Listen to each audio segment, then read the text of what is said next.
c'est une plainte en diffamation portée par William Bourdon le 13 avril 2011. La plainte est portée contre le journal Le Choc que je dirige. Le journal Le Choc est un journal sur papier, également un journal en ligne. Et le journal en ligne donne compétence de porter plainte dans n'importe quel pays. Et William Bourdon étant français, président de l'association Sherpa, avocat au barreau de Paris, conseiller du président Hollande, a porté plainte pour diffamation. L'article a été publié le 29 décembre 2010. Il a porté plainte le 13 avril 2011. Et donc, nous avons fait, la plainte a été déposée à la 12e chambre. La 12e chambre a pris pratiquement 2 ans et demi avec l'affaire. Et nous avons compris qu'il y avait un conflit d'intérêts entre la 12e chambre et William Bourdon parce qu'il officie dans cette chambre-là. Alors, on s'imagine les accointances et les amitiés qu'il a avec les magistrats de cette chambre. Et nous avons demandé d'aller à une autre chambre. Nous avons été écoutés et on nous a conduit finalement à la 14e chambre. Et le verdict donc déboute William Bourdon de ses poursuites parce que l'action publique étant éteinte du fait qu'il a porté plainte 3 mois après. La loi dit qu'après 3 mois, l'action de la diffamation n'est plus de mise. Et voilà pourquoi, en portant plainte 3 mois après, le magistrat n'est même pas parti au fond. Il a tout juste jugé sur le plan de la forme et William Bourdon a été débouté. Et donc, sa constitution de partie civile a été rejetée. Je crois que William Bourdon est un leader d'opinion. Le fait qu'il préside l'association Sherpa et qui se bat pour les droits de l'homme, c'est une chose magnifique. Le fait qu'il soit un avocat émérite, le fait qu'il soit aujourd'hui président conseiller d'un chef d'État, c'est quelqu'un de très important. Et ce monsieur qui est un militant des droits de l'homme, qui se bat pour l'accord des droits de l'homme, mais qui s'intéresse beaucoup en Afrique. Il parle beaucoup de l'Afrique, les grands dossiers africains, les biens mal acquis, l'affaire des disparus du Beach, les restes de Brazza, par exemple la tentative d'empoisonnement du président béninois. Tous ces sujets africains importants, William Bourdon est le grand avocat qui officie ces affaires. Alors du coup, il intéresse tous les leaders d'opinion d'Afrique. Et moi, en tant que journaliste, je suis aussi leader d'opinion de mon pays d'Afrique, je suis journaliste congolais. Et il m'intéressait, j'ai essayé de regarder. L'affaire des biens mal acquis, par exemple, c'est une affaire qui met en cause des chefs d'État. Donc si l'Afrique est pauvre, c'est parce que les chefs d'État s'enrichissent. J'ai dit, voilà un bon dossier. Eh bien, je m'en vais regarder, comme ça je donne un coup de main à Bourdon, on va essayer de taper sur ces chefs d'État africains, moi en tant que journaliste, qui sont en train d'appauvrir leur population. Et quand je m'approche, quand je regarde le dossier, quand j'investis dans le dossier, je constate que le dossier est vide, il n'est fait que de simples supputations, suppositions. Quand on suppose que le président Biangema est un de maisons en France, donc c'est des biens mal acquis. Quand on suppose que le président Bongo est tel bien dans des biens mal acquis, quand on suppose que le président Sassou est tel bien dans des biens mal acquis, c'est trop facile. Un journaliste de renom comme moi, je ne peux pas m'amuser à ne m'arrêter que sur des simples supputations parce qu'on a compté 2 comptes, 3 banques, 4 comptes bancaires à un chef d'État et des particuliers qui ont même 5 comptes bancaires, comme vous voulez l'ouvrir, vous oubliez. Les comptes bancaires aujourd'hui en France, on les ouvre avec beaucoup d'argent. Et qu'acheter un appartement, un pavillon, 2 appartements, 3 pour un chef d'État, pour moi, ce n'est pas extraordinaire. Le chef d'État, ce n'est pas quand même le monsieur qui vend la boîte de cigarettes à côté. C'est un homme qui a beaucoup de pouvoir. Quand on est chef d'État, on a des droits et des devoirs. Et dans ce qu'on officie comme fonction, on a beaucoup de pouvoir. On a beaucoup d'avantages. On a aussi beaucoup de charges. Un chef d'État, quand il organise un banquet, ce n'est pas l'argent de sa poche, ce n'est pas avec son salaire. Donc on y met à sa disposition des fonds de souveraineté. Quand il quitte le poisson va, il ne rend pas compte de ses fonds. La loi le dispose. Et donc ces gens-là, avec ce pouvoir, peuvent s'attraper un pavillon. Les simples citoyens l'attrapent comme devant un chef d'État. Et quand je regarde, je me suis dit, le sujet n'est pas consistant. L'accusation portée vers le chef d'État n'est pas une accusation consistante parce que le dossier est vide. Il n'est fait que de suppositions. Et c'est donc William Bourdon qui se plaint qu'on le diffame en diffusant des comptes bancaires à son nom, mais il est le plus grand diffamateur parce que quand il indexe autant de chefs d'État, il n'apporte pas la preuve et le tribunal français se trouve compétent à instruire l'affaire. Je me dis, il y a problème. Parce qu'il y a quand même problème que ce soit fait comme ça. Du coup, j'ai regardé le dossier, il n'est pas clair. Et quand le dossier n'est pas clair et que ce monsieur monte en flèche dans des déclarations, c'est qu'il y a quelque chose qui ne va pas. J'ai essayé de gratter. Et quand j'ai regardé, j'ai essayé de regarder dans les actions de ce monsieur. J'ai découvert ce monsieur qui est le président de l'association Sherpa. Au cours d'une émission de RFI diffusée par Alain Foucault, qui est le débat africain, mais c'est l'un des membres de Sherpa qui avoue que Sherpa est subventionné par Soros. Et quand on dit Soros, c'était un grand fond vautour, une grande personnalité, on connaît sa réputation. Alors, si Sherpa, que dirige William Bourdon, est sponsorisée par Soros, c'est inquiète. Parce que c'est une ONG des droits de l'homme qui devait être neutre, ne pas recevoir de l'argent sale. Et encore le journal Le Point, on parle avec éloquence de ce qu'on appelle les ONG en eau trouble, sur le titre est du journal Le Point. Et quand je regarde Pierre Payan dans Carnage, il parle abondamment de William Bourdon et de son association Sherpa. Du coup, toutes ces investigations, tous ces recherches m'ont amené à dire finalement, ce monsieur qui reçoit l'argent de ses fonds vautours par son association, c'est un qui est en train de régler les comptes de ses fonds vautours avec les chefs d'État. Et les chefs d'État ont des problèmes avec ces fonds vautours parce que ces fonds vautours qui rachètent les dettes africaines, et ces dettes africaines qui ne sont pas, pour lesquelles ils n'ont pas touché de l'argent parce que les chefs d'État refusent de payer et ces dettes par le biais des fonds vautours, mais les fonds vautours n'ont qu'à régler les comptes à ces chefs d'État. Mais pour régler ces comptes, ils ne se font pas voir. Ils passent par exemple, des hommes d'église, par exemple, des ONG qu'on croit neutres comme les jeunes des droits de l'homme. Et William Bourdin est certainement bien placé pour prendre ce combat à bras le corps, bon, instrumentalisé par les fonds vautours, et bien parce que je ne comprends pas comment Sherpa puisse financer, et Sherpa puisse vivre des financements venant de Soros.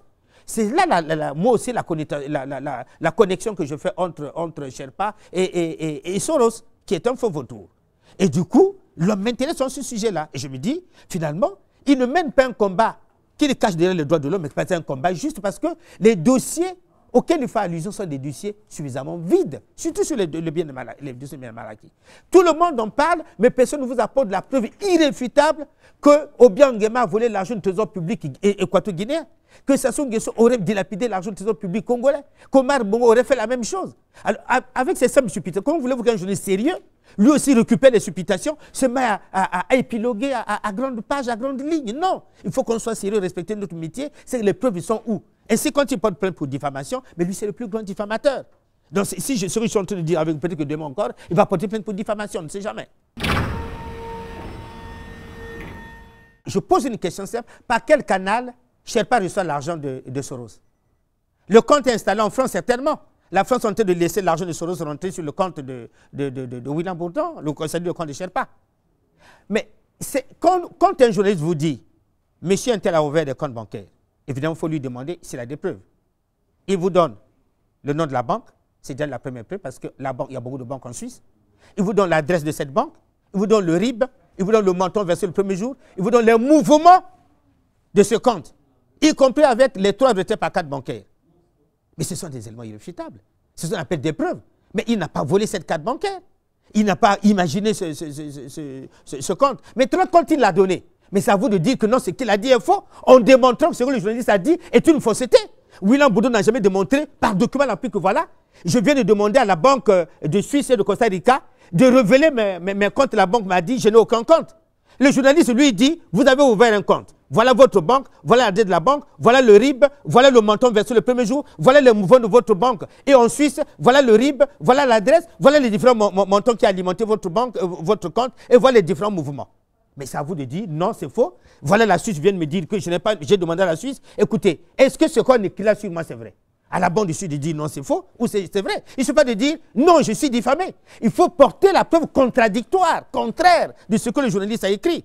Le Choc dit, M. William Bourdon a ouvert un compte en Suisse, la banque s'appelle X, c'est telle adresse, voilà le RIB qui est un document confidentiel, voilà le premier montant versé le premier jour, et voilà le dernier montant retiré le jour de la clôture. Et il a ouvert également Costa Rica, voilà le premier montant versé le premier jour, voilà le RIB, et voilà le dernier montant le jour de la clôture. Et ce jour-là, il est dit, quand la révélation a eu lieu dans les médias, M. est parti clôturer son compte. Et le jour qu'il a clôturé ses comptes, le journal révèle les derniers montants, le crédit qui était dans son compte. Mais c'est tellement, c'est d'une précision chirurgicale à lui de dire non, c'est qui est dit d'apporter la preuve contraire. Mais ce qu'on vous donne, ce sont des éléments de preuve. Mais un code bancaire, quand vous dites, mais c'est une preuve. Mais un RIB, c'est une preuve. Mais un montant, c'est une preuve. Mais des mouvements de compte avec un montant, c'est une preuve. Et voilà ce que je dis, c'est ça. Vous n'allez pas me demander d'aller prendre un chéquier dans la maison de William Bourdon. Le métier de journaliste n'a pas les mêmes avantages que le métier de policier et de juriste, à qui on donne le droit d'avoir un mandat de perquisition. Je ne crois pas un journaliste à qui on a accordé un mandat de perquisition. Si j'étais policier, j'aurais pu débarquer un bon matin avec un mandat de perquisition dans la maison de William Bourdon pour dire je suis venu fouiller quelque chose. Mais puisque je n'en ai pas, je me contente de ce que ma source me donne comme information. Et comme La source, je la crois crédible. Mon intime conviction me dit, cette source est crédible, mais je n'ai qu'à mettre ma tête d'aller jusqu'au bout. Même s'il faut mourir, je meurs. Mais si vous donnez ma tête à couper, je coupe, parce qu'un journaliste, ça ne trahit jamais ses sources. La précision est tellement chirurgicale que je crois à la crédibilité de ma source. Si le fisc français, si l'appareil d'État français pense qu'on peut vérifier, ils peuvent aller plus loin, à eux d'aller. Je n'ai aucun intérêt dessus. Mon intérêt, c'est que ce défenseur des droits de l'homme s'intéresse tellement à l'Afrique et à mon pays que j'ai voulu regarder, parce que tous les sujets qu'il aborde, en fait, n'ont pas de justification. C'est-à-dire, c'est des sujets tellement vides que moi, j'ai voulu quand même aller voir de quoi il s'agit et quelle est sa crédibilité. Et j'ai regardé que l'homme ne pesait pas très bien sur les sujets qu'il développait, que ces sujets, par exemple, un sujet qu'on est bien mal acquis, c'est tellement un sujet tellement gros et qu'il accouche d'un élève et qu'il accouche d'une souris. C'est une grosse montagne qui accouche d'une souris. Quand vous fouillez, il n'y a rien du tout dedans. Je regrette tout le mal qui a été fait au président Biangema, à qui on a dépossédé des maisons, à qui on a formulé des accusations terribles. Quand tu regardes le dossier, il n'y a aucune trace de vol, il n'y a aucune trace de dilapidation. Un chef d'État, ça n'a pas acheté une maison. Ce n'est pas un bien mal acquis. Il faut encore apporter la preuve que le bien était mal acquis. Mais je me dis, comme mon ami Le Point, mon confrère Le Point dit, ONG en eau trouble. Mais le titre est révélateur. Qu'est-ce que ça veut dire eau trouble? Et quand il parle d'ONG en eau trouble, il fait abondamment allusion à Sherpa. Mais Le Point n'est pas un petit journal français.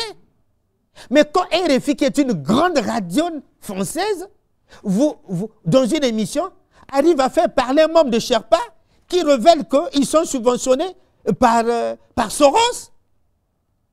Attends, quand Pierre Péan, qui est un grand essayiste, réussit à parler abondamment de cette affaire, ben, vous voulez que je puisse croire quoi? Mais c'est dans ce d'information, c'est des médias crédibles, c'est des personnalités qui ont un certain aura. Donc je m'appuie sur eux pour dire, finalement, ceux qui sont eux-mêmes français, ceux qui sont de révéler, et c'est comme une vérité sur ce milieu. Mais la RFI, c'est quand même une radio française. Mais Le Point, c'est quand même un journal français. Mais Pierre Péan, c'est quand même un Français. C'est un Français qui connaît des Français. Ainsi donc, Bourdon, qui est français, est bien traité, savamment bien traité, bien connu par ses confrères français, enfin, je dis ses concitoyens français. Le Point, RFI et Pierre Péan. Et moi, j'ai lu ces médias, j'ai constaté qu'il y a eu accointance avec les fonds vautours. Et je vois les fonds vautours qui veulent racheter la dette africaine. Et comme la dette africaine, les Africains refusent de payer, ben, c'est l'épée de Damoclès qui pèse sur leur dette. Donc, ils sont instrumentalisés par les ONG des droits de l'homme. Et je suis désolé qu'ils acceptent l'argent sale pour embêter les Africains. C'est décevant. Et c'est décevant.